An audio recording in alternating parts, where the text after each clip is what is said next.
போட்டுக்கா friends. பாருங்கள், கடமா இது செம்ம ஃப்ரெஷ்ஷு, வேறு லெவல். அப்படியே இப்போ தான் வந்தது பைப்பர் போட்டில். இது வந்து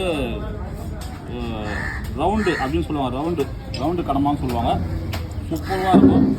இது வந்து க்ளீன் பண்ணும்போது இந்த மையை கலங்காமல், ஆமாம் அதான் அந்த பயிர் எடுத்துக்கிறோம். இது வந்து சூப்பராக இருக்கும். இந்த மையை கலங்காமல் இதை க்ளீன் பண்ணணும். இது மூக்கு, ஆனால் அந்த பயிருக்கு பிறகு அந்த வாரம் ரொம்ப புது ஃப்ரெஷ்ஷு, வேறு லெவலில் ஆயிரத்துக்கே வந்து அதிகமாக இருக்கும். இது இந்த சப்போஸ் இந்த மாதிரி நீங்கள் கடமா க்ளீன் பண்ணாதவங்க தெரியாதவங்களாம் எப்படி க்ளீன் பண்ணுறேன்னு சொல்லிட்டு பார்த்து க்ளீன் பண்ணுங்கள். ரொம்பவும் சூப்பரான ஒரு கடமா. குக்கரில் விட்டு ஒரு 2-3 விசில் விட்டால் போதும், நல்லா பஞ்சு மாதிரி வந்துடும். அதுக்கப்புறம் எடுத்து இதை அப்படியே கிரேவி பண்ணிக்கலாம். தொக்கு மாதிரி வச்சுக்கணும், ஃப்ரை பண்ணி சாப்பிட்லாம். வேறு லெவல். எப்படி பண்ணாலும் அருமையாக இருக்குது. கடமா ஃபிஷ் இதெல்லாம் வந்து நீங்கள் பார்த்தீங்கன்னா கண்டிப்பாக மிஸ் பண்ணாமல் சாப்பிடுங்க.